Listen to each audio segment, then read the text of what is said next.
Well, welcome to a special edition of the iPace Driver Show. You may notice there's three of us tonight. So myself and Abu Dhabi Dude are joined by Neil McLennan. And Hi Neil there. is Neil is the guy behind What's Up, which is a great app, a navigation app I use quite regularly. So we'll talk about that in a second. And then after that, myself and ADD will talk about the news, because there's an awful lot of that this have been over the last few weeks. Yeah, it's been quite an active period. So Neil, how did What's Up come about? Well, together with a colleague, Mike, whose inspiration, in fact, it was, and who had actually a longer-standing interest in rapid charging before me. He kept spreadsheets worth of data on rapid chargers, their location, their capabilities, their operational status, because there was a certain flakiness, and indeed there still is with some units, of course, but there was a certain inconsistency of uptime, and he would keep an eye on that, and he would issue tweets to say, oh, this rapid charger's down, this rapid charger's back online again, this one's not working, so that drivers, as they were going about their day, had some indication of what was working and what was not. But that's spreadsheets, and Twitter is not the most up-to-date and the most rapid way of communicating with folks when you're on a journey. How dare you? So, the idea of an app came up, and I'm an app developer, but I also drive electric cars. So I think you met some of my colleagues on the EVA Scotland board. I did indeed, a week or two back. Sorry, I wasn't able to join you on that occasion. That was brilliant. No, we missed you. That video went up on my channel today, so people can catch up on that and see what the very interesting conversation. And you were mentioned a few times. Oh, that's very generous of them.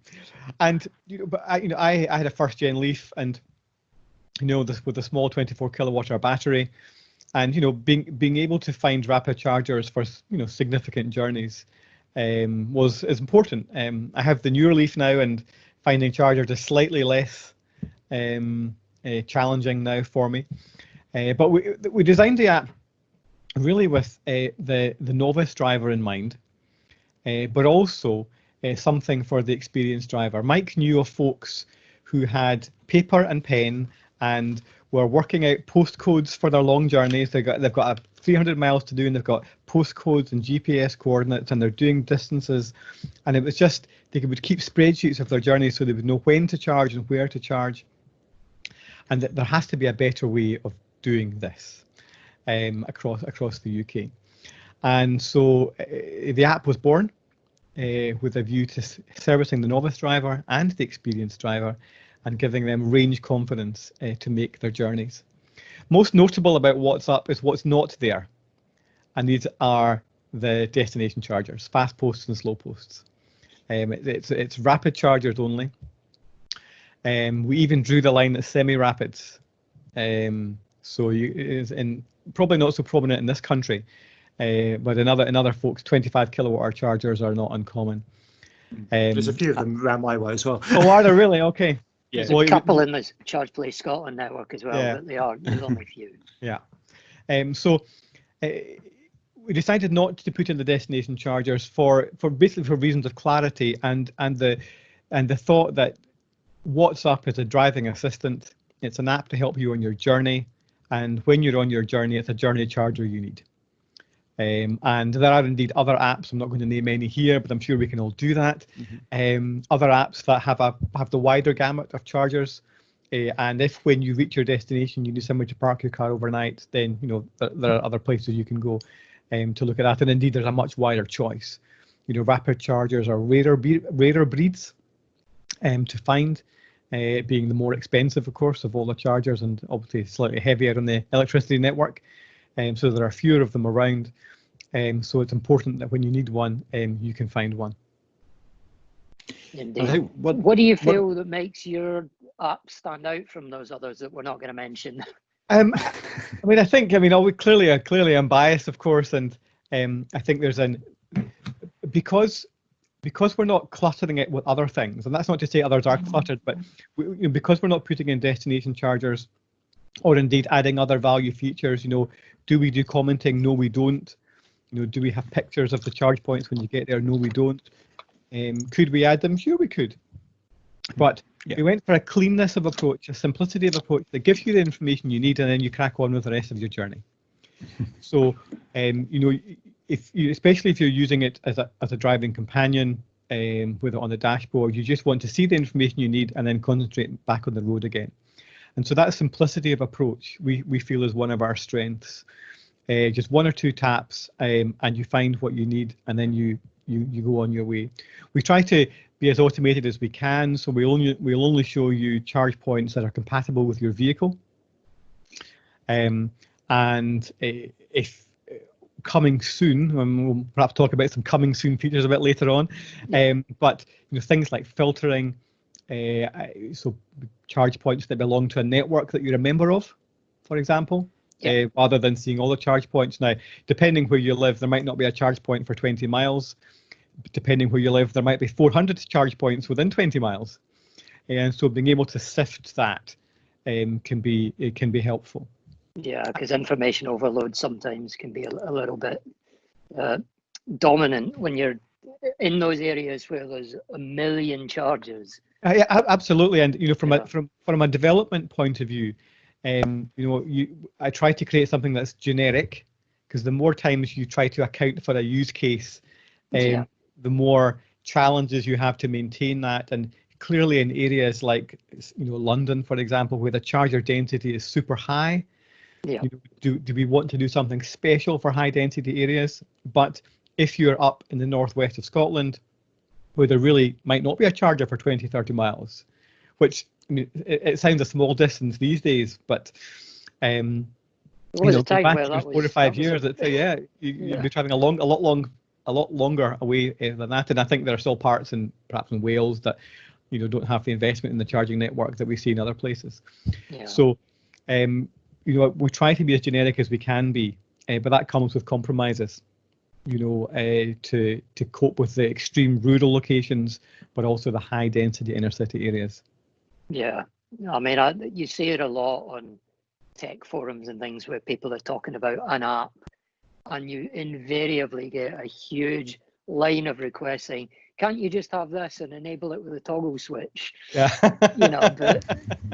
But as you say, you end up with all these very specific use cases, and it becomes a lot less user friendly. Yeah. Absolutely, and it's hard because we want to be responsive, and sometimes to say to someone, actually, thanks for your idea, but I don't think we're going to take that one forward, can be difficult, because we could do it, but I think we've got our own passion for what the app should be, and we want to remain true to that. Yeah, I mean, for people that don't know, I mean, there are obviously, we live in our little bubbles of vlogging and YouTube channels where everybody knows everything, but just give us what do you feel was the ethos, if you like? I mean, I know you talked about what gave you the idea of setting the app up, but why specifically did you go down the route that you went down with it, rather than the more traditional route planning type of app? What kind of pushed you down this direction specifically? Part of it, so the app came out first on iOS, much to the annoyance of half the mobile phone owning public in the UK. No, I thought it was a brilliant idea, but that's fine. And so part of the way the app developed was based on the feature set available in iOS, and so to take advantage of some of the things that kept costs low. Map lookups are not, have cost associated with them, and routing has cost associated with it. And also, what features would iOS give us for rapid development within that too? And so the fact that Apple Maps offers routing straight away was a great leg up for us. And things like nearest charger, where you get your 20 or so nearest chargers in the nearest 10 miles was an easy win for us. When I first got my Leaf, I quite naively, I clicked the blue button that says, here's the rings that say how far you can drive. Well, yes, if I had a helicopter version of the Leaf, I certainly could, because it's as the crow flies. You know, but we don't drive as the crow flies. Now, I have a very, well, it's not a unique case, but where I live next to a river, and across the river is more land with chargers on it. And so my nearest charger, as the crow flies, is six miles away. Or at least it was when we built the app. However, it will take you 18 miles to drive to it, because you have to go down the river, cross the bridge, and then head over to head back to the charger again. And a lot of the in-car navigation systems, certainly the early ones, that was how they offered. Can I just apologise for this? Hello. It's all right. I'm used to any interview with anybody around Scotland ends up with a cat in it. We had Elle's cats taking flight to place at the Scotland. I have 2 cats, so I shall try to up your 1 cat and see if I can get any of them to appear. So one of the the early day car navigation systems told you your nearest car was as the crow flies. But when you're low on charge, every mile counts. So if your battery says I've got 10 miles, even if you have got a gasometer, then you want to find a charger in less than that. And so your routing has to be mile accurate. And so that was one of the key things we put in from the very beginning, was mile accurate routing. So that as you were looking for your charger, you would find it. Need some food, perhaps. Wants to be on children and animals. Brilliant.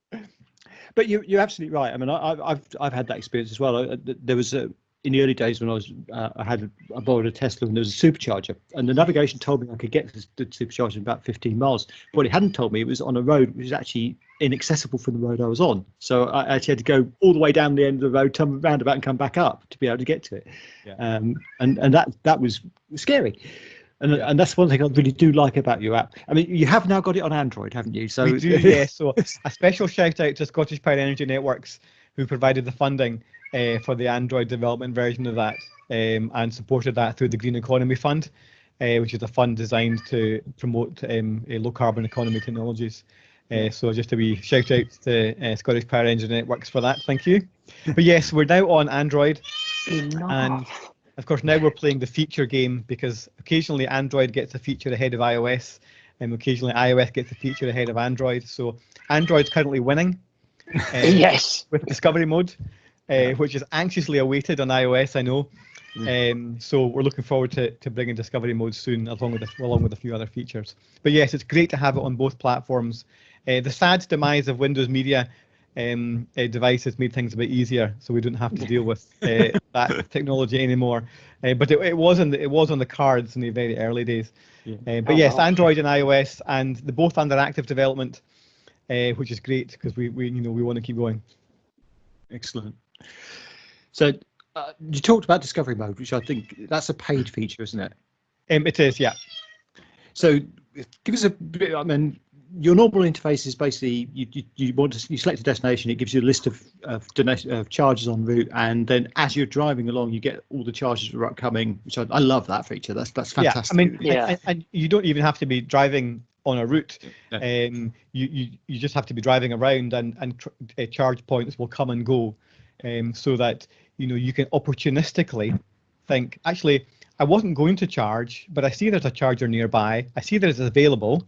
I think I'll just go in just now. I'm a bit early for my journey.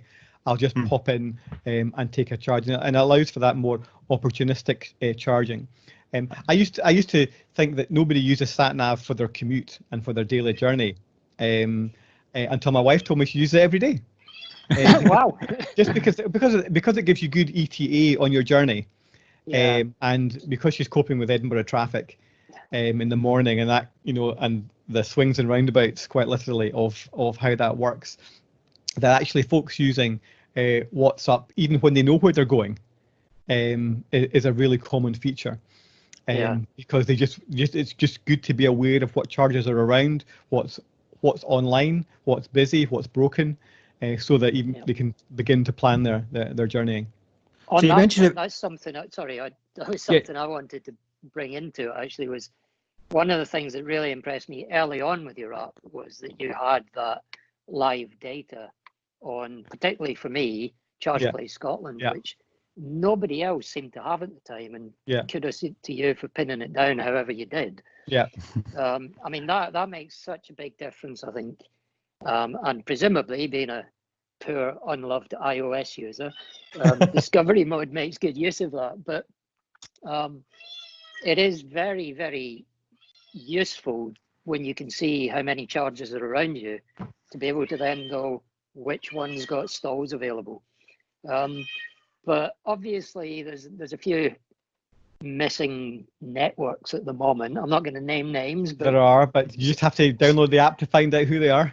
exactly. And and there's some of the either the bigger players or players that want to be the bigger players.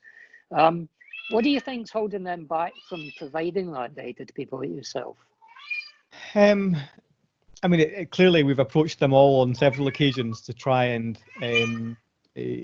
get hold of that data, and and we've had responses, and I can't go into the detail of those responses, but I think there's a sense that some companies might feel that they've invested strongly in their network, and they feel that's a very big proprietary element of their brand, and that using their own app and their own functionality will give the users the best experience in their view. And so, hello. Are you hungry, little pussycat? Charge somewhere. Now, please shut up. So they feel their app will give their customers the best product and the best experience, and okay, fair play to that. But I think there is a wider view that if people don't know your charge point is available, they might not go there. So if you're driving around and you see 2 green dots and 2 grey dots, you're going to go for the green dots because Absolutely. they're definitely available, as opposed to the unknown. So I think hopefully in time there'll be a sense of a latitude, a relaxing of some of those strongly held opinions, just to benefit the driver. And I think they will be of benefit to all those who operate charge point networks too, because it's just we're promoting more charge points as available, and please come and charge there. Who wouldn't want that? Exactly. It's definitely one of my favourite features that you've actually got. I mean, you've definitely got some people that nobody else has got as well, which is really good. So I mean, I credit to my colleague Mike, who works really hard on the relationships and the contracts that we put in place to service those. And as new charge points come and go, and there are charge point manufacturers coming in almost every month now. Yeah. Mike was telling me just today, over 100 new rapid chargers in July alone. Just incredible growth. Really is.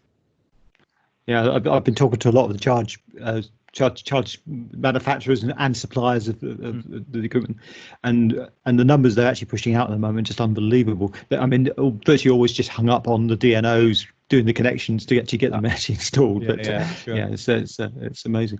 So one of the things I love about the app is the fact that you've got all these nice, very clear UX, and you actually show who owns the chargers, which I think is nobody else I know does that so clearly, which I think is really good. Although I do sometimes struggle to work out which logo is which, but that's more those logos than your. Well, you can tap any charge point and get the slide up, which shows you the details of the address and further details on it.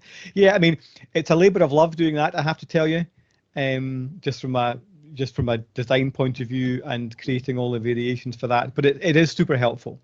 Now, for a while in Scotland, we were blessed with the ChargePlay Scotland network, which is by and large ubiquitous and was by and large free from billing. Those times are passing, and billing for charging is now a very real thing. But as people either join card-holding networks, or only have certain features or have contactless available, or just like people used to watch the petrol pumps, I'm sure there are folks to keep an eye on the per kilowatt hour pricing. And so, as they drive around, they see Instavolt here, they see EV Energy there, they see Alpha there, and they can choose accordingly based on either their purse or whatever deals they've got going, if they happen to be a card holder and they're paying a monthly subscription or something. So have you thought about actually showing pricing as you go as well? Because that's something I've often thought would be really nice. If you're approaching 3 separate charges and you can see that one was way cheaper than the other 3, you might be more tempted to go that way. I mean, we do offer the price, but we don't compare them. So there isn't a kind of red, green, amber dot that says this is the most expensive and this isn't. Caveat emptor as we approach each of these. But we do offer the price and the helpline number and contactless, and there are taxi features too if you're a taxi driver. And we normally hide the taxi only points because drivers like you and I can't rock up there. Yeah. But if you're a taxi driver, you can show them so that you have even more options for charging that regular drivers don't get. And we'll look to add other features. Will reservations ever become a thing? That's interesting to know, interesting to think about. And so perhaps if it does become a thing, in WhatsApp, as you approach, you can reserve your spot so that you can drive in and charge as you go. But that's not here yet, so it's maybe on the horizon. But we're keeping an eye out for those things. Technologies like FastNet have for auto charge. You just plug your car in, and you're billed automatically. My favourite feature. Yeah, absolutely. It is awesome. We need to get some of the technologies to catch up. I think there's something of a fragmented landscape with manufacturers, with charge point owners. I think Europe is doing some things better, if that's not an ugly thing to say these days. Over here, I think we're in a wee small corner, and I think a lot of the charging networks could do a bit more of interoperability, shall we say? There is another word for it, but I'll not use it yet because it causes some anxiety with folks. I mean, in terms of that pricing that you do provide, which is, again, it's a brilliant little feature, because obviously it's not as simple as I mean, Gary and I have discussed this on many occasions in the past, but it's not as simple as we feel it should be, where there's one price and that's what you pay. You rock up, and depending on how you choose to pay, you can have a massive range of prices from 100% difference between them. But interestingly, your app gives all the prices, well, not all the prices, but a good range of the different prices that are available. It's a great feature, but is that data that you get live from some sort of feed, or is it something that's put in as a labour of love? Sadly, sadly, it's the labour of love. It really is, and I have to say that the adding of new charge points is also a labour of love. I mean, a lot of providers, including the National Charge Point Registry, do offer feeds of data, but the level of accuracy we've found to be poor sometimes. And so there's nothing like doing it yourself. And I think the quality of our data, there are other apps that take user solicited data, and that data can be variable, albeit with the best intentions of those who update it. But there's perhaps a lack of consistency about what am I updating and how should I refer to what I'm updating. Whereas because we have control of how we're choosing to locate charge points and how we choose to describe them and how we choose to price them, we feel we have that consistency across the app and that quality of data, because it virtually all is hand edited to give us the highest possible level of accuracy. That's super impressive then, because I assumed you were getting some sort of data feed from somewhere with that information. Well, I mean, it is robotic, but his name is Mike. That's that's that a lot does of all work. that. One of the things we were toying with on pricing, because there are a variety of pricing models, was if you tell us the size of your battery in your car, or we can by and large work it out from what kind of car you've told us you drive anyway, to offer a kind of, this is how much it will cost you to fill up your vehicle on this charger. Because if you have a connection charge and a per kilowatt hour charge per minute, per Wednesday, per furlong, how does that differ from contactless per kilowatt hour with no connection charge? Or then you've got a minimum charge, which is different from a connection charge. And how does that affect what you charge if you want to only take a small amount and a large amount? And it's complex, it really is. Yeah. And how can we make that better for the user, assuming, ideally, let's get it fixed at source. So let's get the charge point operators having a common type of pricing model. but that might be a bigger labour of love than even we can manage. So Sadly, yeah. how best can we Very sadly. interpret that, to give folks a good idea of actually, if I want to put 10 kilowatt hours in my car, how much will that cost me? And are there better ways of doing it? You go to the supermarket and you see, 12 tins of Coke at this price, 24 tins at this price, and 13 at this price, but it tells you how much each can costs. Yeah. So you can do a comparison, even though the volumes are different. And perhaps we need to get, and there's something like that in the electricity and gas industry too, when you're comparing your pricing. I forget what it's called, but there's a common standard for that. Yeah, too. that takes factors in the exactly. charges and stuff. So, yeah. and do we need something eventually? It's maybe too early in the game at the minute, but I think it is difficult for people to compare, and it wouldn't surprise me if the government stepped in one day and said, I think we need to have a more standardized pricing model. Yeah, it makes sense. So you mentioned earlier you're looking at adding people's accounts into the system. So say you've got one of the charge point providers accounts, which gives you a discount. I guess you could include that in that pricing modelling as well. Well, I suppose we could, yes. So yeah, we would use that for filtering. So let's say you're a Polar customer, I'm a Polar customer. You could show only Polar chargers, and then we would show you what rate you applies to you based on the card you've told us that you have. So yeah, absolutely. We could really make that simpler still, and potentially, it's a shame we can't talk to the cars to interrogate their battery state and to say, look, this is how much it's going to cost you to fill up your vehicle, top up your vehicle. We can almost talk to the Leaf, but it'd be nice to have some standardization. That we can, query the battery, and things, as your mobile phone and in-dash systems begin to co-integrate, we might be able to do that in the future. Things like CarPlay and Android Auto let you turn on the air conditioning and the fans, and these dash systems can talk to the car. We can talk to these dash systems, so perhaps we can go a little bit further in time to come to be able to interrogate the car's battery system to be able to. You mentioned CarPlay and Android Auto there. What are the plans along those lines? Because CarPlay's possibly slightly less challenging than Android Auto is, from what I understand. It technically is, yes. So clearly our eye is fixed on both of these platforms. Android Auto is the harder because we can only do what the phone manufacturers offer.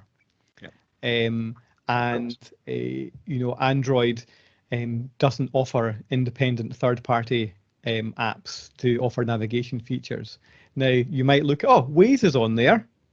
How come? Yeah, but who owns Waze? Well, exactly, who owns Waze? And that answers your question. And for readers at home, you can go and look that up on Wikipedia later and find out the answer to that question and find out why Waze is there and nobody else is. So we would hope one day that either through antitrust or just general goodwill that third-party developers like ourselves will be able to access the navigation features. CarPlay is similar. Again, Apple only allows those and such as those access to some of those CarPlay features. The launch of iOS 14 with its EV-specific app category is very exciting to us. And all I'll say is watch this space. Oh. I might have to go and get an iPhone if you do that. So that's no bad thing. Steady. Never thought I'd hear those words. It'd only be for that. Only for that, yeah. I have a staggering conversion rate of people to Apple products, so you're not... Oh, you're outnumbered, mate. How's it going? But I can still use the other app which begins what on mine. we have a confusion of what's on the iPads because we also have another app called WhatCat which is on Android only, but specifically the iPads, which is an excellent app. Yeah. And we may have more on that later. Yeah. So you mentioned discovery mode earlier on, and since we're in an Android iOS discussion.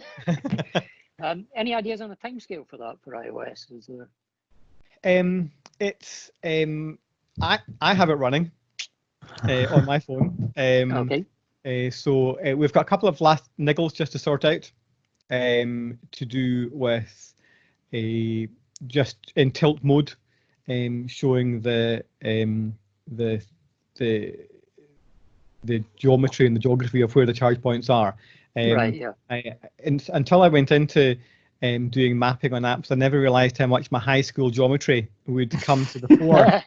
And I'm also an astronomer by degree, and so spherical geometry is also a key element of being able to place access points in thin air in terms of coordinate spaces. And without boring you too much, the mapping provider, the map interface itself, and the phone all have different coordinate systems, which require to be translated between, and then the latitude and longitude of the Earth of where the charge point actually is on the planet gets phased into that. So there's a complexity there. So you're saying it is rocket science? Just about, actually, just about, not short of it anyway. So that just takes time, just to get right.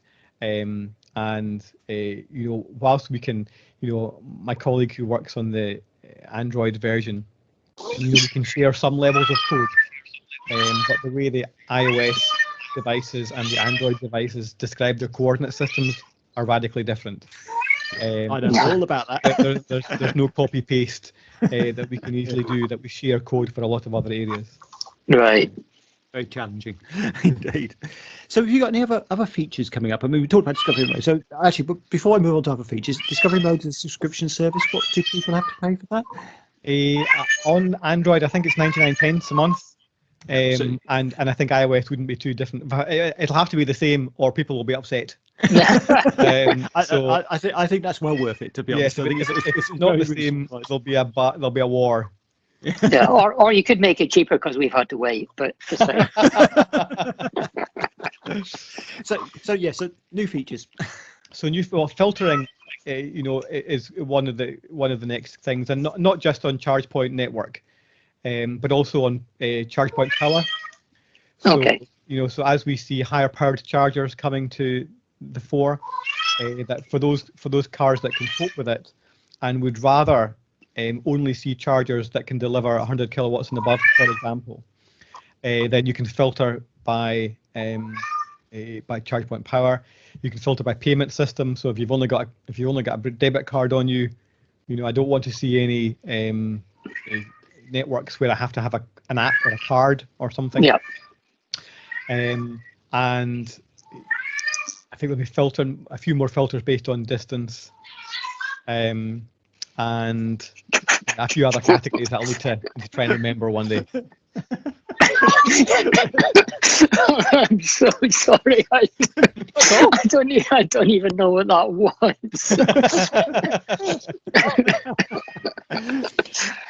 It's entertaining. I guess our next most requested feature is waypoints. So currently we go from A to B and only A to B. Yeah. But for those of you who want to, either break up your journey or just go a different way, because we choose the mapping. You get offered 3 routes, but if you don't fancy any of those 3 routes and you want to go a different way, you'd actually have to enter that journey in twice effectively. Yeah. So waypoints is one of the next big features too. I'm definitely looking forward to that. and we want to also just improve our live status availability on chargers. So increasingly newer chargers, and especially those that are high powered, will cope with charging multiple vehicles simultaneously. So many will do AC/DC simultaneously, but newer ones will do DC/DC simultaneously. Yes. Yeah. So what we'd like to show is that if you're approaching in a CCS vehicle and the CHAdeMO is in use, then that's charger still available for you. Indeed, yeah. Currently, we don't have that granular level of definition, because we also need to know what manufacturer is of a charge point at a particular location. Indeed. And that takes some fact finding to do that. But it's not the network, is it? It's actually the physical manufacturer. It's the actual machine itself. But we do want to get to a point, because if a single charger unit can charge 3 cars simultaneously, let's celebrate that. Let's drive cars, no pun intended, to that charger, so that it can be used to its maximum point. rather than saying, oh, it's in use when actually it could be used by a different type of vehicle. And because we know the connector you have, we can either say, okay, you've got a CHAdeMO car and it's a CHAdeMO car that's charging, so you need to find someone else. Or you're a CCS car, on you go, fire in, it's available to you. Yeah, I mean, there's not many of those around at the moment, but they are coming, and I think they're going to become quite prevalent once they actually, once they establish a foothold. Yeah, I think going forward, we're going to see a lot of them being installed. Yeah, absolutely. Good stuff. Well, Neil, thanks so much for your time tonight. It's been fantastic, and it's a great app, and I think going straight strength to strength. And I know I see very regularly on the iPace forums people singing its praises. So I can't wait for the CarPlay integration. Really can't wait for Android Auto, but I'm sure that's going to be a lot more chance. But yeah, so again, thanks ever so much, and we'll let you get on with your evening. But it's been a real pleasure. Absolute privilege to speak to you. Thanks for joining us, Neil. Cheers, Ian. Bye-bye. Cheers. Bye.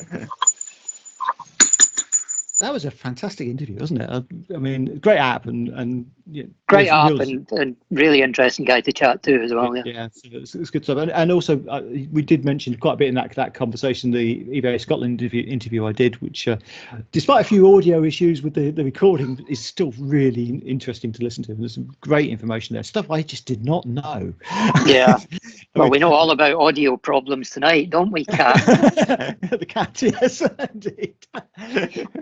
He's been the star of the show so far. So he's certainly stolen the limelight anyway. Yeah. Well, he'll probably be back in a little while. But, we'll see. But yeah, that EVA Scotland interview was really interesting, actually. Obviously, has a certain relevance for me, and I am an EVA Scotland member as well. But interesting to hear them chat to you about everything that goes on behind the scenes and some of the technicalities that people don't understand when they think, well, surely there's electricity everywhere. You just turn up, plug your charger in, and that's it. You can't, and sort of things, challenges like earthing in a get petrol station. How do you handle that? That was really exactly. Which is a good segue into the news. Indeed, we've got lots of news tonight, and we're talking about services as one of the big things. So we'll come on to that in a little while. But first thing I think we ought to really talk about is since the last time we've been on, we've had Model Year 21 announcements. Indeed. And there are a few changes in Model Year 21. There are. Some minor, some not so minor. So I guess the biggest change is that the infotainment system's changing.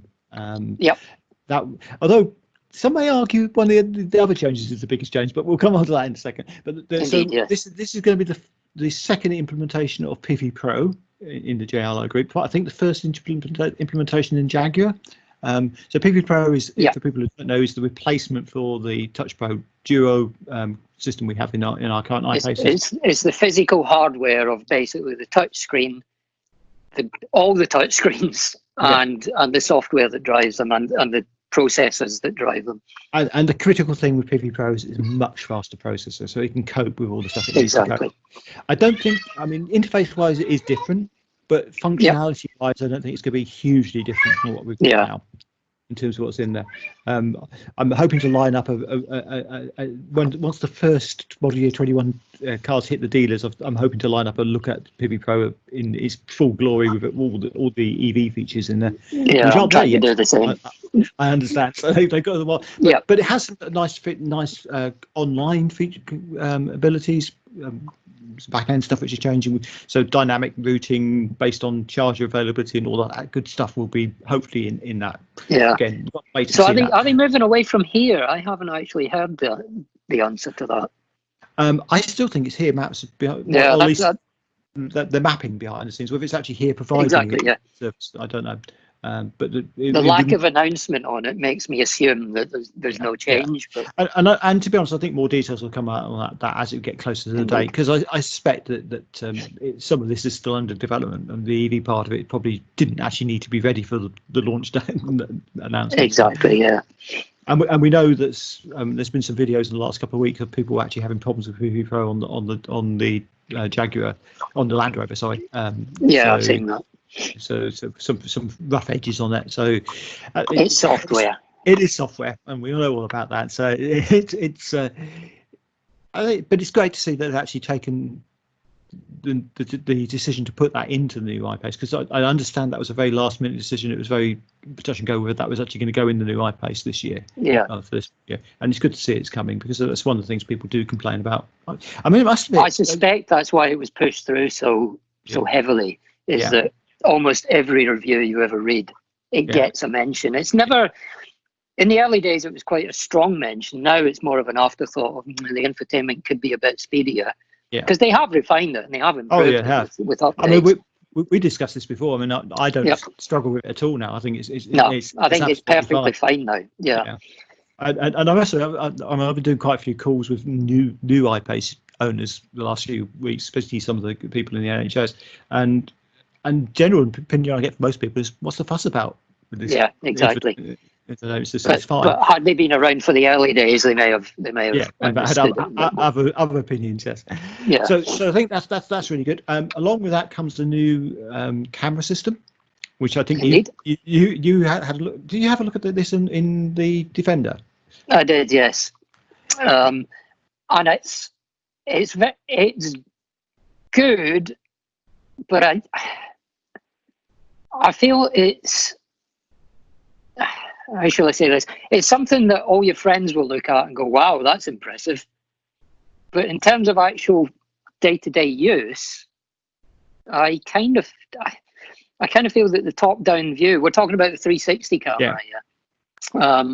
The top-down view that we currently get is actually more precise. If you're using it to maneuver up to a curb, for example, or something like that, the top-down view is actually, I find, a little more precise, shall we say, whereby you can easily at a glance see exactly what's going on around you, rather than having to swipe the screen around so that you're looking at it from the right angle. Yeah. It looks very impressive, and there are cases where it would be incredibly useful as well. It's very difficult to describe in words actually how it looks, isn't it? It's one of these. I know. I always try and when people talk to me about it, I usually refer to like touch phone games, 3D games on your touch phone, where you touch the screen and swipe it round, and your character stays in the middle, and the view rotates and as you move your fingers around the screen. And that's basically what it is. It gives you this magical view of your car, like yours behind you now, with everything that there is around it, and you can swipe the screen and spin it all around in 3D. It looks incredibly stunning. It's very smooth as well.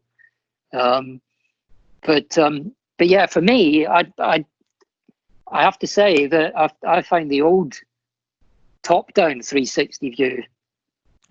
Yeah, I'd be really happy with the top-down 360 view we've got now if the front of it was a bit better, more accurate. Exactly. Yeah. And that's got to be tweakable in software somewhere along the lines. I was having this discussion with some of the engineers not so long ago, because it's fun. It's the flaw. The distortion on it is consistent. So exactly. So all you have to do is consistently adjust that distortion. Yeah. It sounds like that. It should be fine. Okay, so Privy Pro is one of the big features in model year 21. Yep. The other really big feature, and I think for our European watches this is huge, is the inclusion of 22 kilowatt AC charging, 3-phase. Yeah. In the car. So is it 22? Sorry, 11 kilowatt. I keep saying sorry, I thought I got it wrong. You're right. You're right to correct me, because this is what. Well, I was actually thinking it's not 22. People want 22, wanted 22, but they can't do that because, and I'm told that's to do with the actual packaging of the packaging within the car. Yeah, there's not enough room to put, and there didn't actually used to be room to put 11 kilowatt 3-phase in there. It's only because technology's moved on and there's newer modules available, they can actually fit that in there. So, and there's some shuffling around done to do that in the wiring harnesses. I haven't seen the full details, but I'm sure but it sounds like it's a relatively minor change to fit that in, but a huge benefit to our European friends. Because at the moment they really struggle to charge their cars overnight. If you're trying to fill up an iPace overnight on what effectively is 3 kilowatt. you're not going to get very far. So basically, they're granny charging off a wall box, which is yeah, they are. Yeah, you they know. are. So I think that's huge that they've got that, and it's nice as well for people in the UK who are going to be able to use some destination charges to Indeed, top yeah. up a bit quicker. So all round, I think that's a good thing. Definitely, yeah.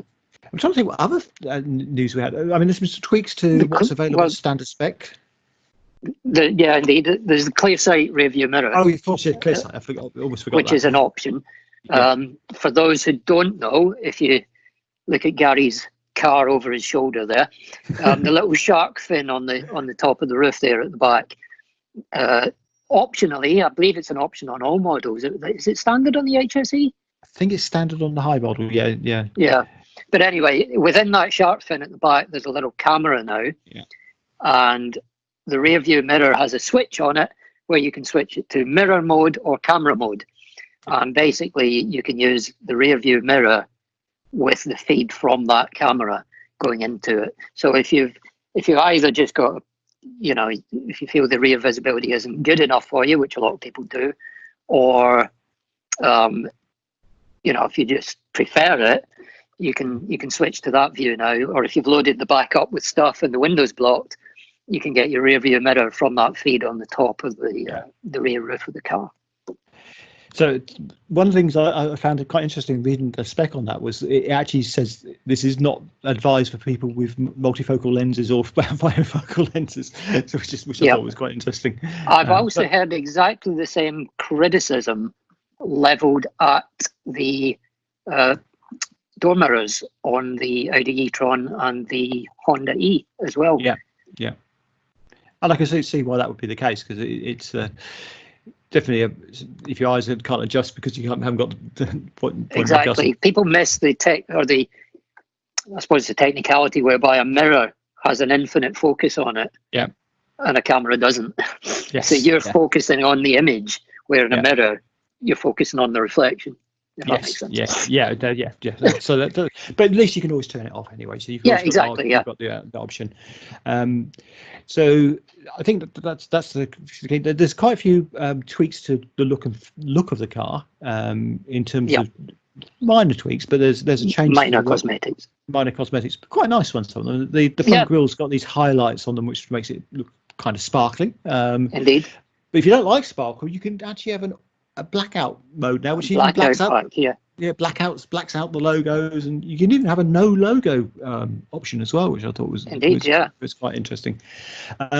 Big changes on the lower models. There's more standard features on the lower models for start. 19-inch wheels available, and I saw you having a discussion with someone on the iPlace forums about that the other day. Someone was asking for some advice as to what would be the best. And my personal feeling, the opinion I stated at the time really was, when you start getting into the difference between 19s and 20s, it's going to be such a minor difference that go with what you like, go with what you think looks best on the car, because like the difference from the 18s to the 20s, or more importantly, the 18s to the 22s, it makes a massive impact on range. Well, I say massive, but a significant impact on range. Where going from a 19 to a 20 or a 20 to a 19, 5 or 6 miles extra, are you going to lose sleep? Yeah, that's. But for some people, that may be enough to make it a car which they can actually use. And I quite like the idea of 19s, because I think 18s always looked really odd on the car, whereas 19s probably won't look as odd on the car, but will give some benefit. Exactly, they'll fill the arches just that bit better. And there'll be a bit more rubber on them, so potentially the ride quality might be slightly better on steel springs. So if you haven't got air on the standard. So, so I think the interesting things really are those small changes in the features, but the fact that we've got some of these bits and pieces now standard in the base models, and a lot more things standard in the HSE. I mean, for example, the heads-up display is now standard in the HSE original option. In fact, I spec'd out the equivalent of my car, and it would have come in about £3,000 or £4,000 cheaper than it did when I bought it, because all these things are now standard, which I added as options. Which is good. But strangely, when I priced up, we obviously we were on the same mission the other day. Yeah. I priced up to basically build an equivalent to first edition, Yeah. and that worked out to be significantly more than paying for the first edition Yes. at the time. Yeah. But Even allowing for inflation since then. That's because you have to pay £50 for the cover for the cup holders. That's exactly what it was. It was £50 extra. which is crazy and very confusing in the configurator. I think a lot of people will look at that and think they actually have to pay for the cup holders. For the cup holders. And it's just, I mean, for those that don't know, I wish I had it with me to actually show you, but there's a little flat cover that goes over the top of the cup holders on the I-Pace. And it's not a slide back lid or anything. You just lift it off and put it in the center console. That cover is a £50 option now. I've never used it. Have you? No, I did use it. I did use it to start with, but now because I use that area for my phone, It's tucked away. Exactly, same here. So if anybody wants to buy one for £50, I mean, there's. Yeah. What I think one person I saw made a comment on the I-Pace forums, which I think he nailed it, to be honest, with that particular decision. Is it gives a cheap, simple thing that the dealers can throw in as a sort of gesture of goodwill. Oh, well, they're supposed to be 50 quid extra, but I'll give you the cup holder cover free. Yeah, that's it. Talk about things which are thrown in. We mentioned that the heads-up display. One of the things I thought was very interesting is that it appears the base model I-Pace now has the 360-degree camera. Yeah. Which is definitely an improvement over the current version. And there seems to become. I couldn't remember the cruise control on the current S. Does that include the speed limiter bit or not? Oh, I thought you were going to go for the adaptive bit. The speed limiter. Yeah, well, sorry, the adaptive speed limiter, because I know it doesn't have adaptive cruise control, but I didn't. Yeah, that's what I thought you were going for. Sorry. The adaptive speed limiter. No, that's a good. No, I think that was standard. Standard. Okay. So, but it's definitely standard now on the new model. So, yeah. But there's a few things which have been added to the base model, which just brings it up to a bit more. I mean, obviously, we've always talked about this. The base model is the same car as the high model. It's just the options which have been added onto it. Exactly. Other than the fact that it comes with coils rather than air as standard. That's the. But it's. I mean, it's nice to see that starting to come in. It's definitely. So good stuff. So is there anything else? I'm trying to think what else I saw on because basically it's the same car. It's exactly the same car, other than the fact that the Pivi Pro replaces the Touch Pro Duo, and it should be stressed the physical appearance is exactly the same. There's no change to the screen sizes, the layout, where everything is in the car. So as far as a customer looking at it is concerned, apart from the slightly different graphics, there's no actual change to the physical interior of the car. It fits into the same slots, if you like, as the old Touch Pro Duo did. Yeah, and look, and it doesn't actually look too dissimilar in terms of. I mean, things like your heating controls look the same as they did previously. So exactly. Obviously, we'll have to wait to see that when it comes out. Okay, indeed, so that's model year 21, which I think is nice to see. I mean, it's really nice to see there has been some improvements. It's one of those questions: would you wait for model year 21 now if you had the choice? I would reserve judgment until I've used the Pivi Pro, if I'm honest, because looking at the videos I've seen of it, and I've only seen it on videos so far, some of the layout options in the Touch Pro Duo I prefer. Like I like the way I've got my home screen customized on the Touch Pro Duo, and while you can do home screen customization on the Pivi Pro, it's not quite as much in the way of flexibility as there is on the Touch Pro Duo, for example. Yeah, I think the only thing on the Pivi Pro I would prefer over what we currently got is the shortcut buttons being available even when you're in things like Android Auto and Apple CarPlay. That is an absolutely brilliant function, and it's one of the things that makes me use CarPlay less at the moment, is that if I want to switch to that 360 camera, it's 4 button presses, in fact, to get into it. Yeah. So I think that's something which is really good, and they've done it without real loss of real estate on the screen. Yeah, So it's just using the border exactly. area. So that's good. Okay, so let's move on from that. Otherwise, we Yep. could have the longest show in history. It's, as is always the way, we're always breaking records here. So we talked about charging. We were talking Yes. about. So we've had some interesting news, particularly over the last couple of days, around Indeed. motorway services. So Ecotricity and Tesla seem to have joined forces and are putting in loads of planning applications for loads of the services. So, Yep. I mean, there's quite a few of them been mentioned, but the one which intrigued me, because it's obviously on my route, the Thurrock services. Yep. They're now talking about, I think it's 18 Tesla chargers and 10 Ecotricity chargers. Ecotricities. Yeah. And these aren't your grandfather's Ecotricities. these Indeed. are not.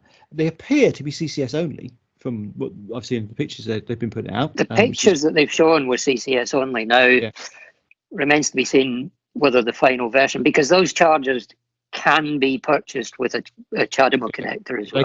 They can be, and potentially they can also do that dual charge thing, which we were talking about earlier.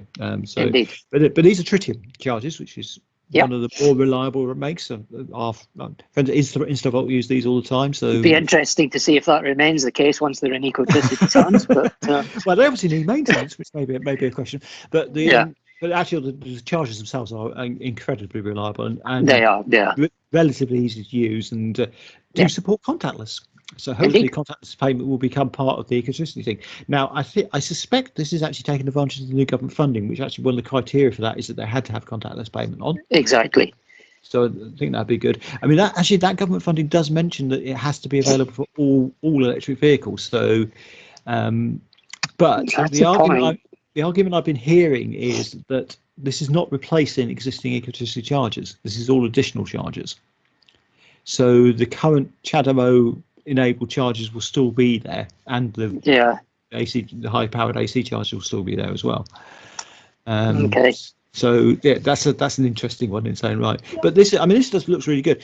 Now the other thing we heard a few weeks ago on this was Western Power, who are the distributor from my area, the Midlands, and go up quite a way towards you.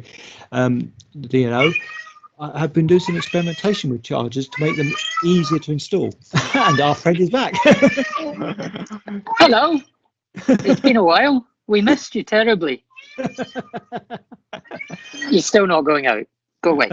Anyway, yes. Yeah. So they've been doing some experimentation with the idea of making it easier to install chargers at particularly at services, but a modular approach to it. And what they're doing, one of these experiments they're doing is at Exeter services, which have been a bit of a black hole for charging and very unreliable. Where they're actually proposing, I think it's over next year, to put 40 chargers in as a trial. 40. So that would be an interesting approach. Yeah. Have they? I mean, what scale are we talking about? What power? What? Well, they talk about high power chargers, so I guess they've got to be at least 50s, and I'd be surprised if they weren't up to 150, because that's what they've talked about as their sort of base. Yeah, well, there must be some really big substations in that district. But I think they're talking about load management and charge management. So if you think about it, you've got 40 chargers, and they're not all going to be used all the time at the same time. Exactly. There's going to be certain peak periods where a big number of them are in use, and ultimately you need to get to a point where all your chargers are never in use, because ultimately we need to get to a point where you're not rocking up at a charger and having to wait 40 minutes for somebody else to finish before you then plug in for 40 minutes. I've had this conversation quite a few times in the last few weeks about whether we actually are at sufficient infrastructure already once the longer range cars come in. So once I have to say no. The only reason I understand why you would say that, and I understand that discussion. But if you look at the number of car companies now that are coming out with EVs with 120-mile ranges, there's so many, and the country is going to be full of them soon, and all of those cars need a strong charger network, because even though they're 120 miles, which is more than most people commute in a day, a lot of those people won't have home charging. Yeah. A lot of them will need to use them on occasion for longer drives and will have to charge. Like you have a 250-mile car, you can do a 120-mile day trip. It's pushing it, admittedly, but you see my point. You can do a 120-mile day trip without charging. If you've got a 120-mile car, you can only do a 50-mile day trip without charging. Yeah. And 50 miles isn't that far for a day out. A lot of people will do that. So I think, well, I see what you're saying, and I understand the argument, and I've heard it put forward by other people as well. I don't think we're anywhere near the infrastructure that we need at the moment, and my cat agrees with me. For the number of EVs that are coming onto the roads within the next 12 months, 24 months. And I think that's the thing. I think we may actually find we need to put more charging infrastructure in now than we actually probably will need long term. Exactly. We need to be running over capacity all the time. Yeah. Otherwise, it becomes a self-defeating exercise where people won't buy a car because the infrastructure isn't there. The difficulty with that, and this is obviously where Tesla have got an advantage because they fund their network, is that if we're over capacity, those people installing chargers aren't making any money. And that's where government intervention has to come in. Yeah. And I'm not really always one for government subsidies. I don't think they're necessarily the best way of tackling things at times. But something like this, which is such a fundamental change to the way people drive, the way people buy cars and power their cars, that without government intervention, it's not going to become economically viable for quite some time. Yeah. But it's certainly interesting. I mean, this whole thing is really good. Now, we mentioned it, I think, I don't know if we discussed Ionity on the last show or not. I can't remember. I can't remember either, actually. I feel we must have. But we've talked in the past about Ionity coming live many times, extra services, and it's actually started to happen. We've now got.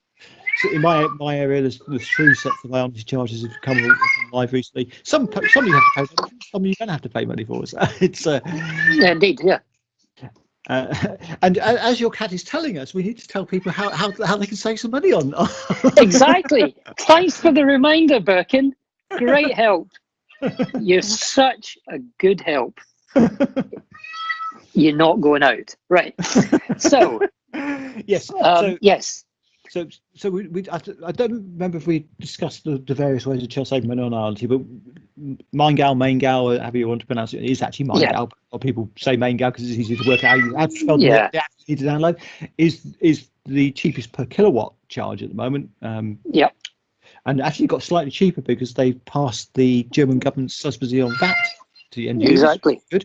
And if you're charging up to around about 27 kilowatts, that's the cheapest way to go. So if you know you're not going to charge any more than that, put your Main-Gal card up against it, and you're going to get charged about £8. Yeah. If you're going to go above that, then you need to consider the best approach. And for a while it was ChargePoint, but unfortunately that's gone away as a deal. Sadly, I mentioned it quite a lot of time in my videos, but that they pulled out almost as soon as I mentioned it. But we still have got as Jaguar drivers, we still have got one option, which is the Jaguar public charging app. Indeed. Which is still at the moment fixed fee of £8.80, and I have tested it and it definitely works. We do. I used it myself just last week or the week before. Last week. Yeah. And it works very well. But you've actually got a fob or a card associated with your version of the app. I have. Yes. Initially, I was just using the app. I have got. So we should say that Jaguar Public Charging is actually run by a company called PlugSurfing. And there's a separate Plug Surfing app, and you can get separate Plug Surfing fobs and cards, which I have got, but they don't get the discount because it's only available through the Jaguar Public Charging app. Exactly. And this has caused a lot of confusion. It's caused no end of confusion. Basically, what happens is, in mainland Europe, as I understand it, when you buy, this may have changed, but certainly around about the time I was getting my car, in mainland Europe, if you bought a Jaguar I-Pace, along with the I-Pace, your dealer gave you a Jaguar, either an RFID card, I think it was a key fob though. Key fob, I believe it's key fob. Which has the RFID tag in it, for the Jaguar plug surfing or Jaguar public charging app.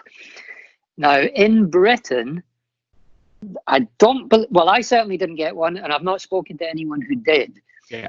So I think it was just a European initiative. However, as British customers, we can still use the Jaguar app. Within the Jaguar app, if you go onto the iOS one, you can order an RFID card through it. You have to pay €9.95, I think it is. Yeah. That link is not there in the Android app for reasons known to nobody. But all it does is it redirects you to the Plug Surfing website and you order a card through there. Now, I ordered mine. I was going through a spate. I've tried to avoid RFID cards and I've decided I can't. So now I've ordered them all. So I went through a phase of just thinking, right, I'll have that one, I'll have that one, I'll have that one. So I ordered both together within a couple of days of each other. And they both arrived and they both came with the same covering letter, Plug Surfing headed note paper. The card was not Jaguar branded at all. Both cards were Plug Surfing cards. I still have no idea which one was which. And the numbers were different numbers on the back, but in the same format. Now, either I got lucky and associated the right one with the right account, or what I truly suspect is the case is it doesn't matter. As long as it's not associated with a Plug Surfing account already, you can associate a Plug Surfing card with the Jaguar app. Yeah. And I've followed your instructions and actually done that with a Plug Surfing card, and it works. It's fine. It's whichever they can. But this has caused a lot of confusion, because if you phone up Plug Surfing customer services about Jaguar public charging app, they tell you your dealer should have given you a card. Yes. Even in the UK, which is not the case as far as I can find out. I've spoken to quite a few dealers. They've not heard about this. I can't get an answer from Jaguar UK on this, but I'm sure that's the answer. It just wasn't a service which was provided in the UK. It didn't make sense as a service in the UK, because Plug Surfing has virtually no penetration in the UK. Plug Surfing is tiny in this country. Which is a shame, because it's good big everywhere else. Although a lot of people do complain about the percentage they charge on top of the charge rates, because we talked about it being £8.80 for the Jaguar plug and charge on Ionity. That's £8 for the charge and 80p for Plug Surfing. Exactly. Yeah. But yeah, I mean, the fact they've still got a deal in place on the Plug Surfing. I mean, it's a shame in some ways we don't get the European rates, because you could actually take out one of their subscriptions, which would give you a discounted rate on this charging as well. Exactly. So, but it is nice that you can do that. And I've tested my new card, and it does work on the Ionity chargers where they read the fobs, because I'm finding a lot of the modern Ionities don't seem to read the fobs very well. Or the key cards. I got the actual card, the credit card size. Sorry, I was just going to clarify. We didn't actually go into it. You brushed, kind of glanced off of there. But just to clarify for everyone, at the moment, if you use that Jaguar Plug Surfing or Jaguar Public Charging app, should I say, or the card associated with it on Ionity, you still pay an £8.80 flat rate for the session, regardless of whether you add 1 kilowatt hour or 80 kilowatt hours. So it's £8.80 per charge. Yes, we should make that absolutely clear. And I have tested that. I did actually get a card in the end, because the fob was useless on the new Ionities, and I did manage, but I still found that a couple of the Ionities at Peterborough will not read that card. So really? I'm not sure if Ionity have actually enabled all the key readers, because for Ionity it makes no sense. They don't actually have a card, so it could be something they don't actually test when they do the install. It's a distinct possibility. I mean, I had problems that the one I was using was a new charger, which is why I ended up using the Jaguar card in the first place, because I tried the Mango card, and it wouldn't recognize it. It wasn't showing up in their app, so I couldn't start it from the app. And when I tried the card, it just said card not recognized. So then I looked in the Jaguar app, and the charger wasn't in the Jaguar app either. But then I used the Jaguar card, and it did recognize it, and it did go through. Now, that was getting on for 2 weeks ago, and I still haven't been billed for it, so I can't clarify, but it was quoting me £8.80. Yeah, and I tried the app just using the app and the barcode reading bit to trigger it on the Leeds charger when I did my trip 4 or 5 weeks ago, and that actually worked fine. And it has come through and been billed at £8.80. So I assume that's still the case. If it says it is, I mean, you'd have a very good case for arguing that if it did said it was listed on the app as being £8.80, you weren't charged. Right? Exactly. One useful tip is take a screenshot when you charge of that price, just in case you have an issue. Absolutely. Then you can show them that screenshot and say your app said. Yeah, I have done that on other chargers before. Yeah. But these new chargers are rather nice. I think I've shown the video. They've got for the iPace, they're great because they have very long cables, which are supported by a gantry type thing, which you pull out and allows you not to have the cable draping across your bonnet, which is and they seem to be very reliable to start up once they've been set up. I mean, there has been certainly some issues at Peterborough where some of the chargers just don't work after time or give a very low power, but once they're set up they seem to work really well. Very easy to set up, just basically tap and go. So we would I mean, it was a simple process. There is a video coming of it soon actually for the channel, but it was a very easy process. Yeah, it's good stuff. So one other bit of news I wanted to talk about was WhatCat, because we mentioned it earlier. And Edvard's been very busy adding new features. One thing he's just been working on is integrating into the navigation side, into Here Maps, which I think is really good because the Here Maps app or the Jaguar navigation app on the phone, particularly on Android, is a little bit clunky and difficult to actually put a destination in. It takes so many steps to just get a destination in without it trying to give you navigation to where your car is as well. And it's just difficult. Sometimes you just want to put a destination and transfer it to the car. And that's basically what he's added to WhatCat. You can now just key a destination in, pops up on the map, and you can say add it, and it will save it to your favourites on your car, transfer it across straight away, and works really well. And it also means you've got everything in one place because I find it slightly. I mean, and I know our dev does as well. That Jaguar went down this route of having a route planning app and an in-control app. And it would have been so much slicker to have them combined. And now, for Android users, at least they have that. Yeah, I guess the route planning app was supplied by Here Maps because obviously everything the mapping system is. The other thing about that navigation thing he's added there, which is I found a real boon. I don't know about you, but I've built up loads and loads of entries of my favourites on Maps, and it's a nightmare to try and delete them all. Made it really easy to go through and delete the ones I don't actually want. So it's probably worth it from that point of view.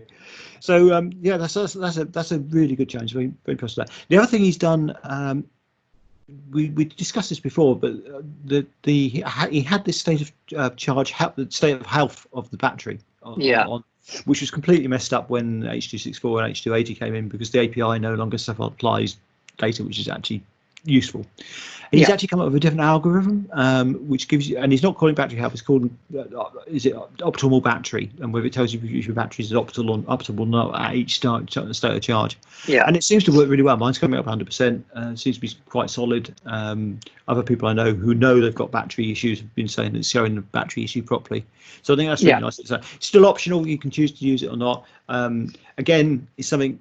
If it's showing a poor optimization, then don't take that as gospel. You've actually got a problem because it's probably just the API giving you an issue.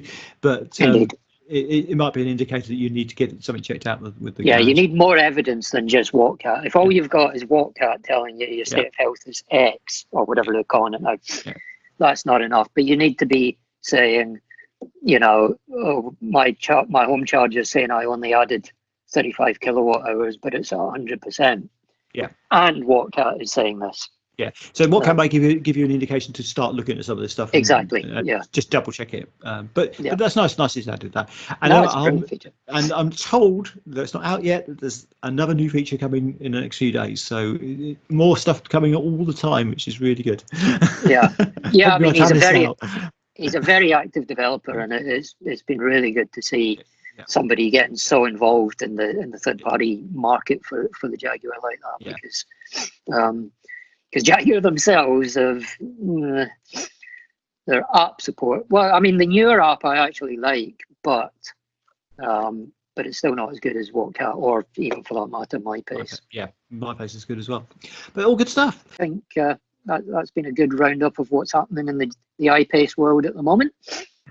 So next time we'll cover off some of the other apps, I think, because we talked about some of the other things which are out there for the iPace and a few other bits and pieces, and maybe some more charging news as well, because I think there's going to be some very interesting charging news. I think there's some bigger developments coming up now with the whole charging network, partly on the back of the government's funding announcement, but also I think just there is a genuine upswing now in pickup of EVs.